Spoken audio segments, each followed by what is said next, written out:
बिस्मिल्लाहिर्रहमानिर्रहीम और अस्सलामुअलैकुम। आज जुलाई की 12 तारीख बुध की शाम है और आज पूरे दिन की इम्पॉर्टेंट खबरें और उनके ऊपर मेरा तज्जिया आपके सामने रखते हैं। आज सबसे पहली खबर है, परवेज़ खटक साहब को पाकिस्तान तहरीक इंसाफ ने फारिग कर दिया है। जी हाँ, परवेज़ खटक साहब को पार्टी से अलहदा कर दिया गया है, हटा दिया गया है, फारिग कर दिया गया है और वजह बनी है उनकी आखिरी दिनों के अंदर बहुत ही तेज़ कोशिशें, आप उसे साजिश कह लें या कोशिशें कह लें, जिसमें वो पार्टी को शदीद नुकसान पहुंचाने की मनसूबाबंदी कर रहे थे।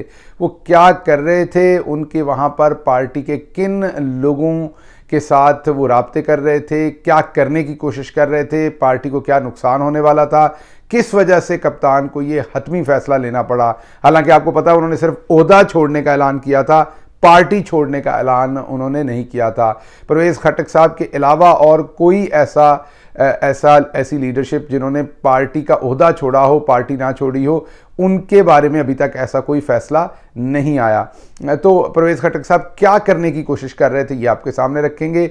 दूसरी खबर, आज इमरान खान साहब ने जो खिताब किया है उसमें बड़ी ही सनसनीखेज़ बात उन्होंने सामने रखी है। ये कई दिनों से इसके बारे में बातें बाहर आ रही थी कि इमरान खान के ख़िलाफ़ एक मजिस्ट्रेट के सामने किसी से बयान दिलवाया जा रहा है और वो बयान इस तरह का होगा कि इमरान खान ने फ़ौज के ऊपर हमला करवाया है।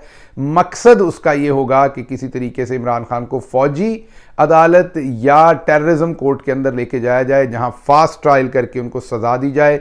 तो ये किससे गवाहियाँ लेने की कोशिश की जा रही है, ये बात आपके सामने रखेंगे। हामिद मीर साहब ने एक चौंका देने वाला आज बयान आपको उनके सामने सोशल मीडिया के ऊपर नज़र आ रहा है, जिसमें उन्होंने बड़ा वाज़े तौर पर बताया था कि 2019 मार्च के बाद, आप ये याद कर लीजिए 2019 मार्च से पहले क्या हुआ था। 2019 फरवरी में पाकिस्तान एयरफोर्स ने हिंदुस्तान का त्यारा गिराया था, बल्कि त्यारे गिराए थे, एक हेलीकॉप्टर भी था उसमें, और उनके पायलट को पकड़ लिया था। और उसके बाद बहुत सारी बातें मार्केट में आई थी कि ये इमरान खान का फ़ैसला है ये काम करने का।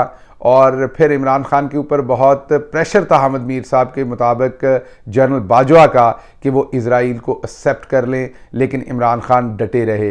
तो ये जो बयान है इसको ज़रा थोड़ा सा आपके सामने रखेंगे हम कि बुनियादी तौर पर क्या है। फिर इस्लामाबाद की जो अदालत है जहां इमरान खान का केस चल रहा है, वहां एक अदालत बवजह बीमारी बहुत सुस्त रही इंसाफ देने में, और दूसरी अदालत मुझे ये तो नहीं मैं कह सकता बवजह बीमारी ना होने की, क्योंकि सेहतमंद ही होना चाहिए सबको, लेकिन वहाँ क्या था कि वो अदालत बहुत चुस्त रही।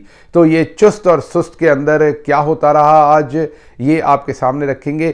और फिर एक आध और ख़बर भी कोशिश करेंगे, अगर हमें वक्त मिला आखिर पर, तो वो आपके सामने रखने की। पहली खबर की तरफ आते हैं, परवेज़ खटक साहब की तरफ। आपको पता है कि परवेज़ खटक जो हैं, सबसे पहले तो मैं बैकग्राउंड आपको दे दूं कि परवेज़ खटक जो है वो आपको पता है एक बड़े ट्रेडिशनल सियासतदान थे पाकिस्तान तहरीक इंसाफ के अंदर। उनको पहले चीफ मिनिस्टर भी बनाया गया, और जब वो चीफ मिनिस्टर थे तो पाकिस्तान तहरीक इंसाफ के बहुत सारे लोगों को उनके साथ तब इश्यूज़ होते थे, लेकिन बहरहाल उसके बावजूद सूबे ने बेहतर परफॉर्म किया। उनके प्रिंसिपल चीफ सेक्रेटरी जो थे सूबे के, वो आज़म खान थे, जो बाद में प्रिंसिपल सेक्रेटरी बने, जिनको आजकल उठाया हुआ है, गायब किया हुआ है, अगवा किया हुआ है, क्योंकि वो इमरान खान के करीब तरीन काम करने वाले ब्यूरोक्रेट थे। अच्छा, परवेज़ खटक साहब पे वापस आते हैं। तो परवेज़ खटक साहब जो हैं, उन्होंने पार्टी से अलहदगी का ऐलान तो नहीं किया था, कहा था मैं पार्टी का हिस्सा हूं, लेकिन मैं पार्टी का ओहदा छोड़ रहा हूं, ये पहला काम उन्होंने किया। फिर उसके बाद हमने एक खबर दी कि वो लोगों से रब्ता कर रहे हैं। उन्होंने हमसे रब्ता करके कहा कि ऐसा मैं बिल्कुल कुछ नहीं कर रहा। उसके बाद पार्टी को खुद से पता चला, जो खबर हमारी थी वो दुरुस्त थी। पार्टी को अपने ज़राए से जब पता चला तो पार्टी ने उसके ऊपर फैसला लिया उनको शोकाज नोटिस देने का। उसका जवाब देने की बजाय परवेज़ खटक साहब ने डबल डाउन किया और अपनी पोजीशन को और पार्टी के ऊपर लगा दिए इल्ज़ामात। स्पेशली खान साहब के ऊपर इल्ज़ामात लगाए कि 9 मई के वाक़यात के मास्टरमाइंड वो हैं, उनकी प्लानिंग थी उनके करवाने पर ये हुआ, वरना ये नहीं होना था। और मैंने तो हमेशा जो है वो बेहतरी की सियासत की बात की थी। अब मैं आपको बताता हूँ कि जब ये सदर थे तो तब किस तरह के मसाइल हो रहे थे वहाँ पर, ताकि आपको फिर समझ आ जाए इस फैसले की जो आज हुआ है कि इसका बैकग्राउंड क्या है। जब ये सदर थे तो इनके साथ जनरल सेक्रेटरी अली अमीन गंडापुर थे। तो केपीके के तकरीबन तमाम लीडरशिप जो थी उनका बहुत सख्त गिला रहता था इमरान खान साहब से कि परवेज़ खटक वहाँ पर किसी किस्म की तंजीम साजी नहीं कर रहे।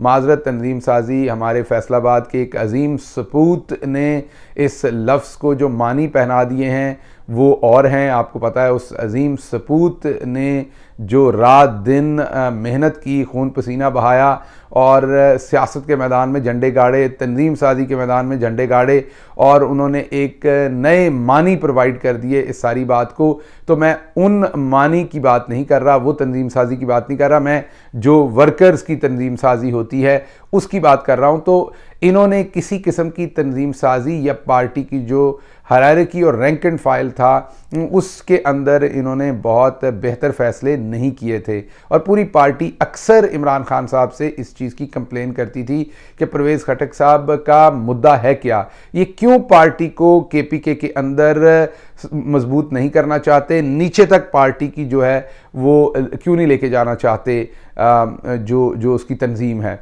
उसके साथ साथ जो केपीके के अंदर यूथ थी उनकी जो हायरार्की थी, यूथ जो हमारी एक कैडर होता है पार्टी का अलग से, जिसमें यूथ के तमाम लोगों के ओहदे होते हैं, यूथ विंग हम उसे कहते हैं। यूथ विंग के साथ भी इनके प्रॉब्लम्स जो थे वो बड़े सख्त चलते रहे।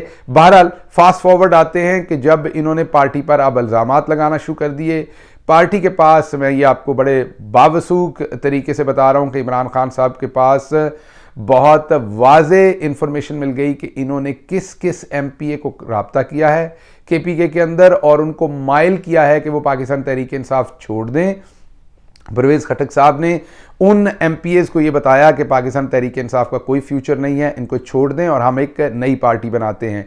ये जो उनकी तहरीक थी या ये उनका जो स्टांस था लोगों को मिलने का और उन्हें पाकिस्तान तहरीक इंसाफ से बदजन करने का, ये दिन ब दिन बढ़ता जा रहा था। और उस वजह से फिर कप्तान को ये एक हतमी फैसला लेना पड़ा, क्योंकि अभी अगर ये फैसला ना लिया जाता, चंद दिन और गुजार लिए जाते, तो शायद वहाँ पर लोकल लेवल के ऊपर एक पाकिस्तान तहरीक इंसाफ के नाम से मिलती जुलती पार्टी परवेज़ खटक साहब रजिस्टर्ड कराने की कोशिश करते, फॉरवर्ड ब्लॉक बनाकर सामने आने की कोशिश करते विद दिस प्रीटेक्स्ट कि वो पार्टी के बुनियादी रुकन अभी तक हैं और इसलिए वो पार्टी के अंदर एक फॉरवर्ड ब्लॉक बनाकर एक अलग से अपना धड़ा बनाने की कोशिश करते और उस धड़े को फिर शायद बाद में रजिस्टर करवाते इसी तहरीक के नाम से, तहरीक इंसाफ के। तो इस तरह की चीज़ें कुछ रिपोर्टेडली सामने आ रही थी, जिसके ऊपर फिर आज ये हतमी फैसला जो है वो कर लिया गया। अब दूसरी खबर की तरफ आते हैं आपके सामने, जो इमरान खान साहब ने बताई। जो लोग उनके इस टाइम अगवा किए हुए हैं उनमें आपको पता है बहुत सारे लोग हैं, और 9 मई के जो लोग हैं, खतीजा शाह और 4-5 लोगों ने रिलीफ के लिए लाहौर हाई कोर्ट रिजू किया था। आज हम आपको सुबह के वीलॉग में बता चुके हैं कि वो केस हार गए वहाँ पर। लाहौर हाई कोर्ट ने उन्हें रिलीफ अभी नहीं दिया कोई ऐसा, उनको अब ट्रायल फेस करना पड़ेगा।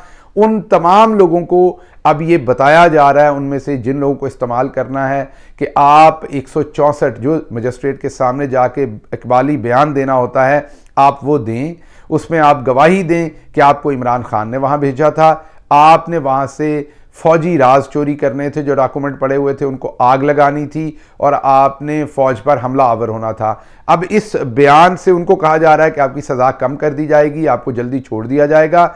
लेकिन इससे हासिल क्या करना है, टेररिज्म की कोर्ट में या मिलिट्री कोर्ट में इमरान खान को फिर ट्राई करने में आसानी हो जाएगी, क्योंकि नवाज शरीफ और मरियम सफदर की ये जिद है कि हर सूरत उनको मिलिट्री कोर्ट में ट्राई किया जाए।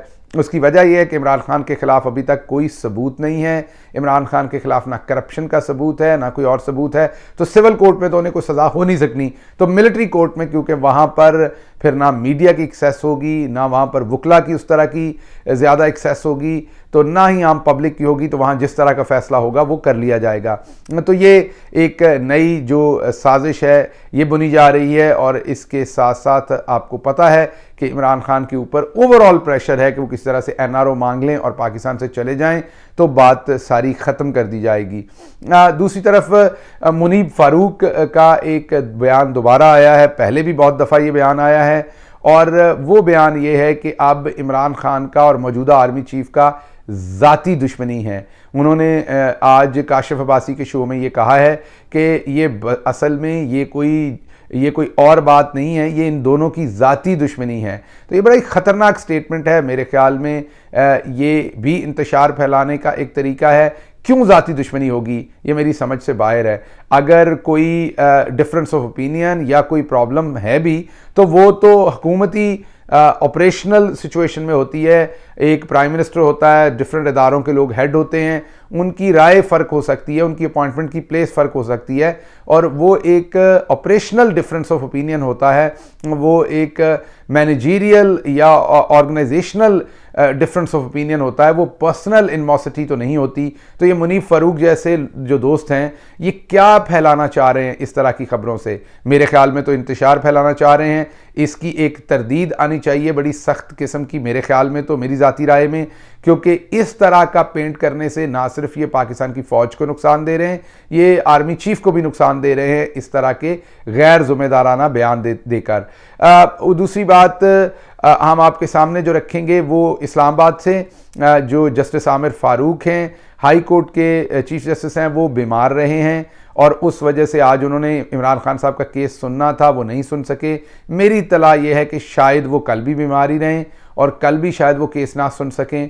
और दूसरी तरफ जो जज दिलावर हैं, जिन्होंने पहले भी बगैर कुछ सुने बहुत जल्दबाजी करते हुए, शायद उनको क्लैरिटी, ऑफ कोर्स वो जज हैं, उनका एहतराम है, उन्होंने ज़ाहिरी बात है कुछ देख के ही वो कर रहे होंगे, लेकिन उस मुकदमे में तो ऐसा कुछ नहीं है जो वो कर रहे हैं, उसकी तो हमें समझ नहीं आ रही।